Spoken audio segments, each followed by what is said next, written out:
Welcome to Boston Real Estate Times. Our guest today is Kevin Deabler. He is a co-founder of Rodi Architects, which specializes in many things, among them restaurants as well as the hospitality industry. Kevin was with us about a year ago, in July last year actually, to talk about how pandemic was affecting the restaurant industry and hospitality. And today we are going to do a follow-up to that. So, Kevin, welcome to our show and thank you very much for your time. Thanks, Dipendra. Nice to be here again. Sure. And, these two sectors I mentioned earlier, restaurants and hospitality, they are the most affected sectors by this pandemic. Actually, some people are saying that pandemic literally killed the restaurant and hospitality industry. So, with that background, you tell us that what has happened since July of last year. Yes, well, I can probably, repeat things that people know that there was a great summer of reopening that we experienced last year, where everybody who had been shut in for a few months really wanted to get out. That was sort of at a time when, your habits were most abruptly changed. And I think the kind of process of getting back out in the initial wave was quick and expedient, and all the restaurants that you see did the best they could with whatever they had lying around. And the businesses that wanted to survive stuck around and gave it a shot.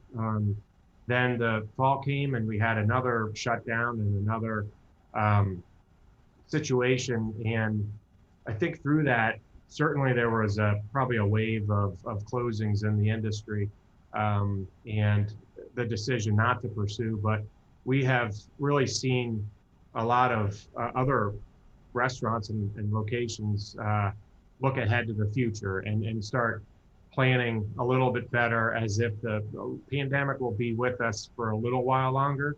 And we have just really tried to adapt to that mindset moving forward with our work, and look at things and look at spaces a little bit differently now. And the restaurant owners that we're working with right now are generally the ones that have been in it for a long time, and that's a little bit of just how they exist and how they are. They're people who love providing hospitality and the are putting so much creativity into their craft of serving food. They want to continue doing that. That's something that our clients will continue to do. It's just a little bit more of a question of how they're approaching their businesses that have changed quite a bit. Um, So but now if you can talk, sorry, if you can talk a little bit about the architecture, the design part of the restaurants right now. And I want to talk about two things. First thing is, again, the outdoor dining, I think, which was a quite good success last year, especially in Waltham. You see that whole they turned Modi Street into a real, very festive type of environment. So how the architects are looking at design for the outdoor dining, and how the pandemic is impacting right now and also in the future the indoor design of the restaurants.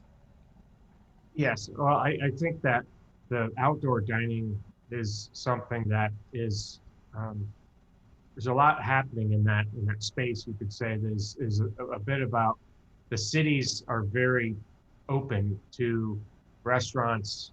We say cities, the jurisdictions that monitor outdoor dining. Um, they've really tried to sort of open a bigger path for the restaurants to occupy spaces. So you see the parklets, things that are built in the streets outside the sidewalk. Um, you see patios and just creative use of outdoor space. And it's the cities are more open to that, but then the customers want that. And the restaurants also want to have, to serve their food and do what they do safely. Um, and, you're really, again, um, not seeing like lots of innovation in that, although things that are built very temporarily have been really fun to see pop up here, there, and everywhere. And I think that if you decide you want to go to a restaurant, there's all sorts of different options and ways that you're going to, dine under an umbrella or inside a tent of some sort. Um, the so the customers are hoping that they can have an outdoor dining experience. And then when you go indoors, the spacing of booths and spacing of seating continues to be on everyone's focus. Whether or not the guidelines say you can sit closer to someone doesn't mean that that's exactly what customers want to do right now and patrons. So I think that, we're sensitive to the fact that you just aren't being forced or pushed into really, more cramped spaces. And it's not like we've set out to design cramped spaces, but you could pre-pandemic get away with a lot in terms of just saying, well, let's make a cozy arrangement of seating here. We need to be a little bit more conscious that seating is going to take up more space now. And it just impacts the layout of the space. So now let us stay focused a little bit more on the indoor design. Now, all these restaurants are making a permanent change inside, or they are making just temporary changes? Well, it's, you mentioned how these are hard to hit industries, and there are, again, the permanent damage that was done to hospitality and restaurants means that anybody who really wanted to make, more significant changes to their space, I mean, they could be out of business. They're just not, open anymore. But those who are staying in it, as I said, are the people that it's just part of their culture, their past, and their who they are. It is now you're starting to see those who are planning restaurants moving forward, openings that are coming up. All of these spaces, we've been able to make adjustments in time so that when they do open, people feel comfortable in it, and it's not like this feeling of a COVID environment with plastic hanging everywhere. It's really been sort of we've been able to adapt, I think. Uh, Actually, despite the pandemic, we have been following this industry quite well. And we quite often, we are hearing, oh, this new restaurant is opening here, or this new restaurant is coming up. And for us, we are a little bit perplexed, that at this time when we have heard that 20% restaurants closed down in last year because of pandemic, and how somebody is daring to open a new restaurant.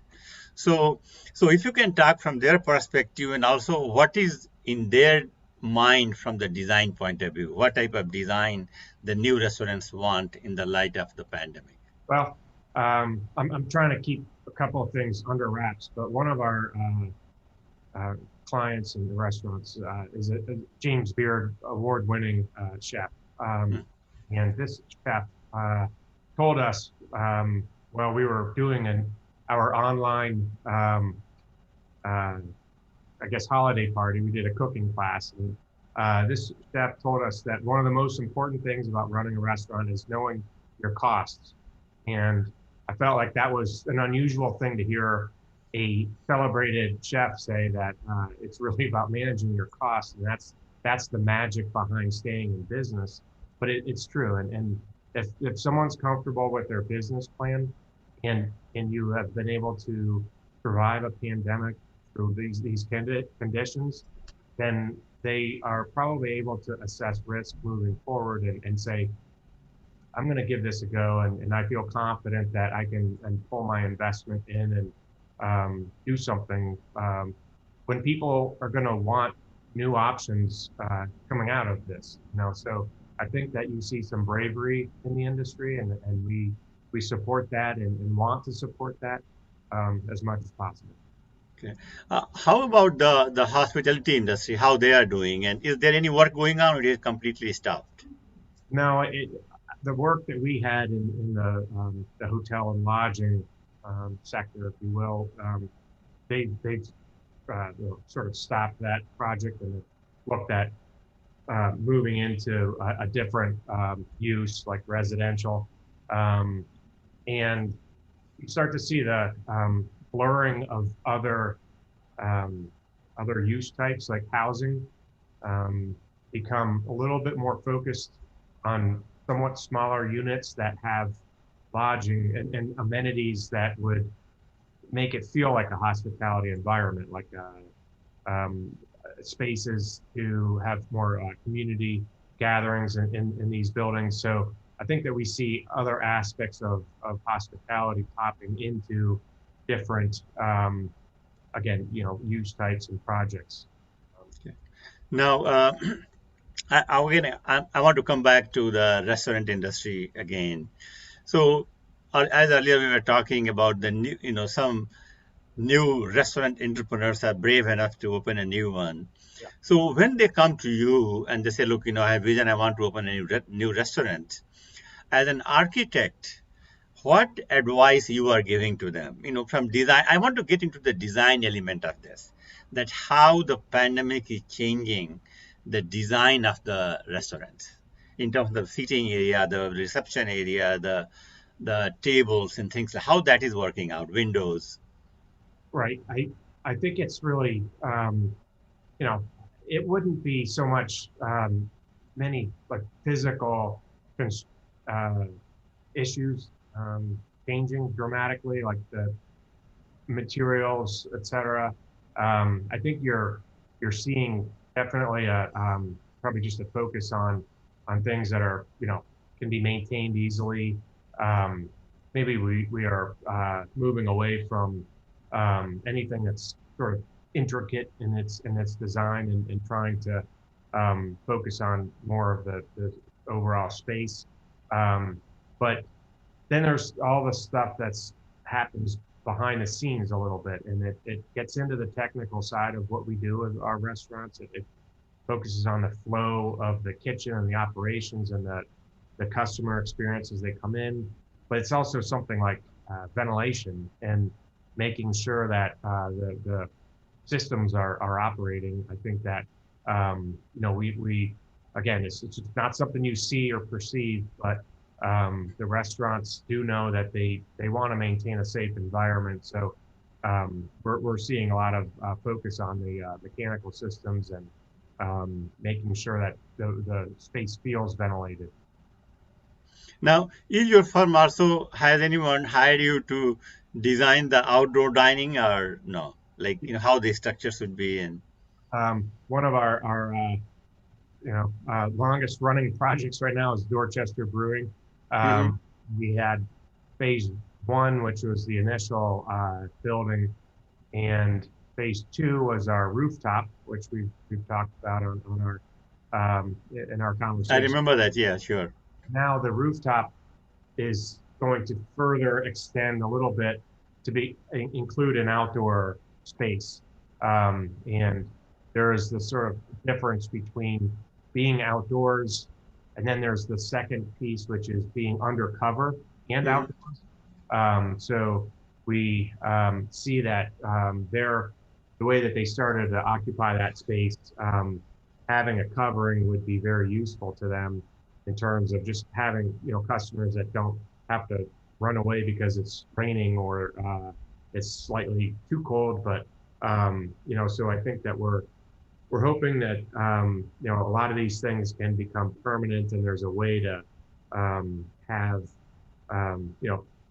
outdoor space that feels different. There's a variety of it. It's not just going into the back and into this tent, and you could be anywhere in the world, but we're trying to blend the aspects of being in a space or being in a place in a way that doesn't really, come, ruin the sort of experience. So the brewery remained open last year, right? It was open throughout, right? With a limited. Really only closed a couple months in the winter, I think after New Year's, and looking ahead right now to make these permanent changes to their rooftop. Okay. So, Kevin, as we come towards the end of this interview, I want you to give you the last word. So, I want to hear 5 things from you about restaurant design. So, what are the 5 things you see as far as the architecture and design for the restaurant is concerned, today and tomorrow, and day after tomorrow. Sure. You want 5 things? Yes. Okay. I'll go down on the most underwhelming to the most, um, but I think you're going to see a real focus on systems and making sure that patrons are healthy. You will see a lot of differences in how the tables are spaced out, and you'll feel more comfortable walking into restaurants. I think that you're going to start to see some very exciting new restaurants pop up on the scene, and maybe they opened up last year, but they're going to start becoming more part of the scene. Um, and it's great to see how creative folks are on this outdoor blending of Hmm. things are kind of popping up in different locations. So, and then the final thing is just look out for some really cool roadie projects Hmm. are coming up, and Can you happy. share any one of them or? We're going to keep it a little bit under wraps, but I Okay. think you just look at some of our past projects, successful projects that we've had locally in the South Boston, South End area. You're going to see a couple new things pop up. Okay. Now, another thing also, have you seen any uptick in the ethnic restaurants? Do you work with some ethnic restaurants like Asian or Indian restaurants or Um, Hispanic, Mexican restaurants? I would say that I wouldn't say it there is any specific ethnicity that we're seeing the focus on, but it kind of comes back to um, how well those businesses are run, and if anybody is passionate and good at providing service and they understand their business, um, then they're making a go of it, and it really is sort of neutral to any nationality or background right now. It's really, you know, do you have the skills to plow ahead? Okay. So the point I asked you, I teased you about the 5 points. So one thing I'm coming out of this is that the safety and the health of the customers as well as the people who work in the restaurants is going to be one of the most important features as we move forward. Yeah, that's true. I could put that in there, and I think that all of the customers that these restaurants serve, I think there's a feeling of respect for the folks that are doing this, that are cooking their food, and that are you could say at this point risking their lives to do this kind of work, and we all need to be conscious of that, and support your local restaurants and support those businesses that have really made a go of it, and that's what we would like to make sure that everybody who is watching this just does that, and it really kind of helps neighborhoods and communities recover from this problem. Before I let you go, I have one more question. It just popped in my head because I'm seeing this more and more. Uh, how the delivery has become a new feature of the restaurant business today. And as an architect, are you paying any attention to that aspect in designing of the restaurant? That, oh, now we have to have some sort of a delivery place or something like that.